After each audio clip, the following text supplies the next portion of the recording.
Well, hi, Grandpa Ricky. Put you on my Mr. Rogers scarf. Help me be in character.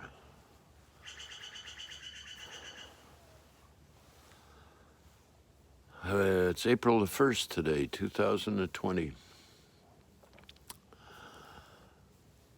June said to me this morning when we were waking up, she said, "Today's April the 1st." And I looked at her with shock and said, "No, it isn't." And she looked at me. She said, "Yes, it is." And I said, "Gotcha." So it was my first joke of the day, and she laughed, and I was happy. I love it when she laughs. So a few people have said to me, "How do you start your day?" And I started with a tablespoon of hot black coffee and some warm water. And then I light a candle.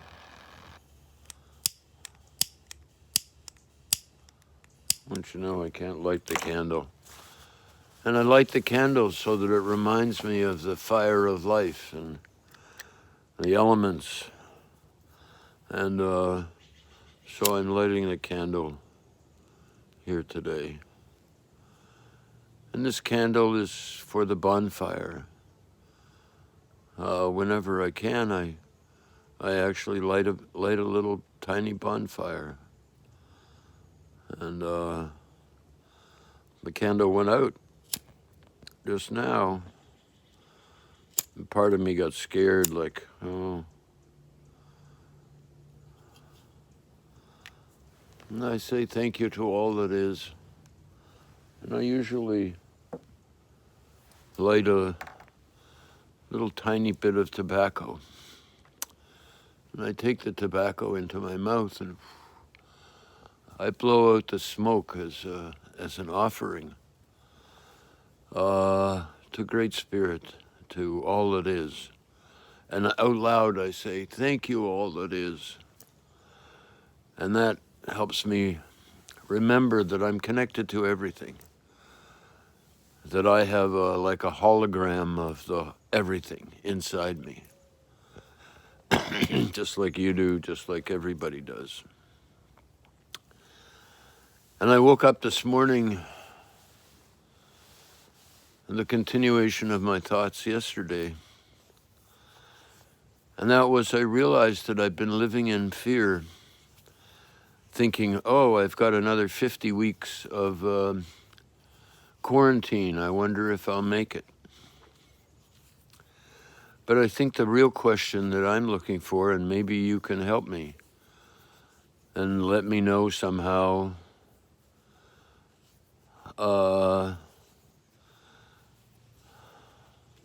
what you're learning about how to best prepare myself for getting COVID-19. What are the things that I can do to best ensure that I'll have 2 or 3 weeks of suffering, maybe, and then I'll be alive, and hopefully they'll find that I'm immune. I really don't want to wait around for people to say, "Oh, this is what you do so you don't get it." I'd rather think that, oh, my body, what does my body need to help the virus change my whole body and make it stronger? And, I've heard some things, I don't know if they're true, like apple cider vinegar or maybe any kind of vinegar, making my body alkaline, and then the virus has more difficulty, taking over. So I guess my question is, how do I prepare my body to get a little bit of the virus, but not enough to kill me. And my teachers, Jason Zeng and Philip Moe and Robert McIntyre and Lauren Smith, they all used to say, yep, you got to look at every day like it's a good day to die. Have your affairs in order. Make sure everybody knows what you want to happen with your body. I'm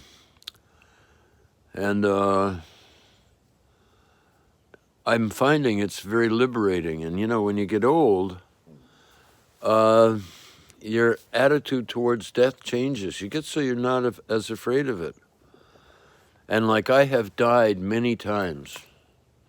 I followed my mother into death, and she came back. I drowned quite a few times, and, you know, was unconscious, and people, you know, did artificial, not insemination, artificial respiration, and brought me back to life. I was in a terrible car accident. I should have been killed, but the angels tossed me out of the car, cut my face up, and I was alive.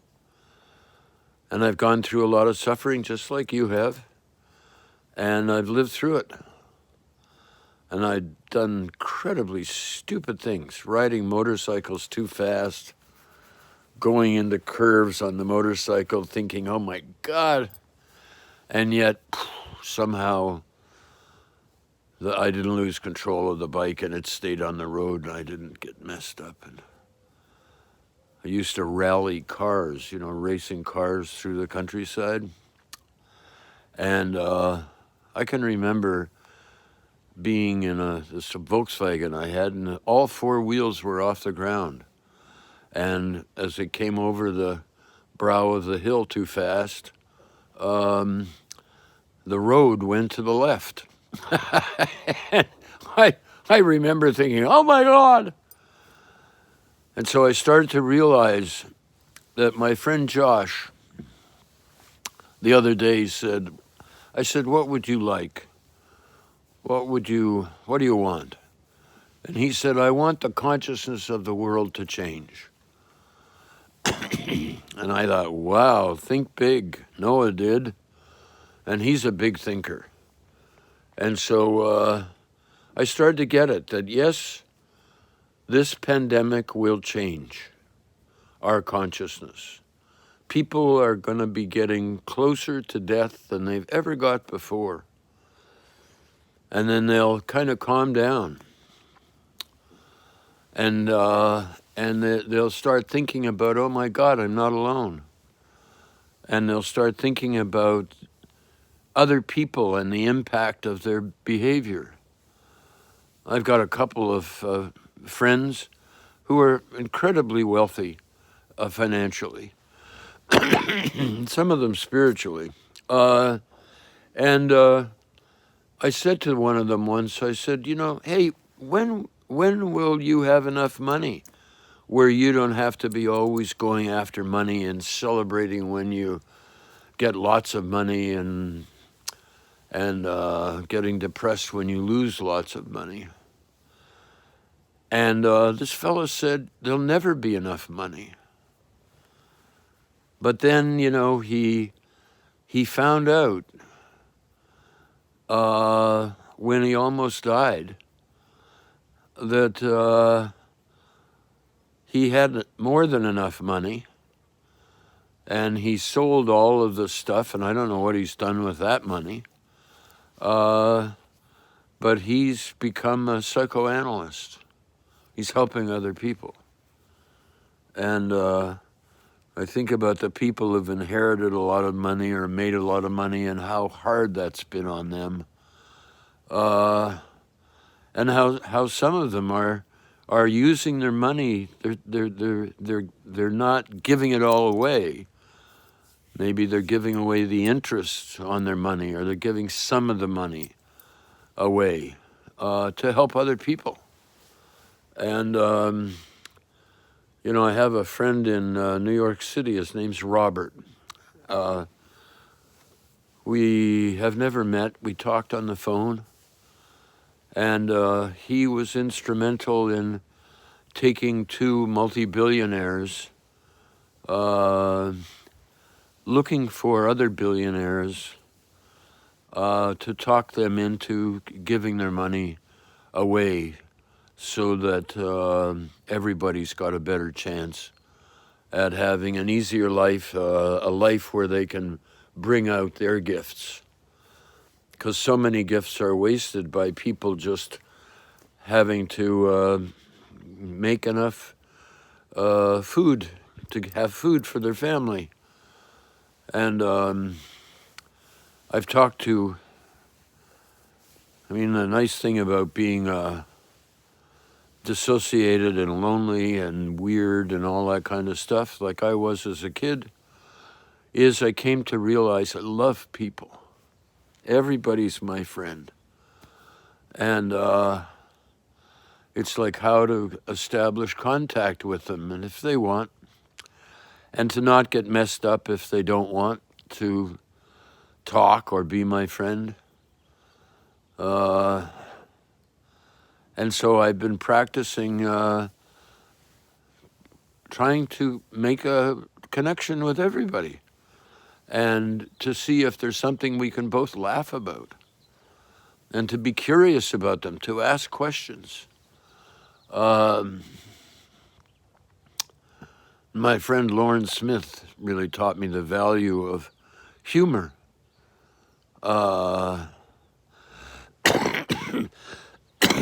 I was almost dying at one point from sadness, and he got me to laugh about it, and so did one of my spiritual guides named Sai Baba. He would come in visions to me, and he would make me laugh. He'd make me laugh at myself, and I got so I wasn't. It built laughter at yourself, and laughter with other people helps grow compassion, self-compassion particularly. I used to think I was really ugly and stupid and a failure and all these kinds of things. But I've come to realize, no, that's just me. That's how I did things. And I've had so many teachers who have helped me look at myself and know myself. I once said to one of my teachers, "I'm not afraid." And to another one, I said, I'm not needy. We were talking about somebody, and she said, "They're so needy." And I said, "Oh, thank God I'm not needy." And she was driving a car. Her name was Joanne. And I don't remember her last name. And she practically stopped the car and said, "You're one of the most needy people I know. Come on." And I was shocked. But because I was curious, like Curious George, I started to think about it. And she was right. I was ashamed of being needy, so I just blocked it out of my mind. And when I started to see how needy I was, that really helped me eventually, over years, become compassionate with myself to say everybody's needy. Teachers would say to me, "What do you want?" And I couldn't tell them. I don't want anything. And one of them said, "Oh, you're needless and wantless, eh? Huh, you'll get through it." Yeah, so this has been a long ramble, but I hope you found it useful. And indeed, if you have anything that you have learned about how to prepare for having COVID-19, how to live through it. And one way is to run away from it, but all my teachers have said, no, you got to face your fears. That Spanish saying, I think it's a Spanish, el pecho, face your fears with your chest. And I learned recently this idea that, and make your front vulnerable. Don't be afraid to say, oh, God, I'm scared, or I'm lonely, and make your back strong. Like I'm standing up strong, and I'm feeling right now how frightened I am. And then I'm making a choice. I'm saying, okay, back to being here. And how do I make the choice? I look around for something that makes me happy to look at, that I like. And that changes my body chemistry, and I smile when I see it. Like, oh, I just saw Felice the cat run through the garden after his breakfast like the silliest goof. And it was, oh, here he is. I don't know if you could see him. And that's the fire of life. That's what that candle represents to me. Is be alive. Know who you are. Accept yourself. Warts and all. As my second wife, Joanne, used to say, love me, love my warts. Boy, she's wise. I have to phone her today. Phoning up friends who've got COVID and just checking in with people like birds, chirp, chirp in the tree. So thanks a lot. And please make your own videos. I'm starting the Grandpa Ricky Easier Fund. And I'm, with that money, able to hire people to help people make videos or help things that I really want to support. I finally learned, like, I'm not afraid of money anymore. I love it. And when you love money and you're not afraid of it and you're always thinking, I haven't got any, but you just say, money, I love you. I love getting money. I love giving money. Then money comes in. And this Patreon channel on the internet is producing a little bit of money every month. And that's what that little bit of money is going into the Grandpa Ricky Easier Fund. And easier? Yeah, let's make each other's lives easier. Let's make everybody's life easier. Let's give Josh what he wants. Let's change our consciousness about money.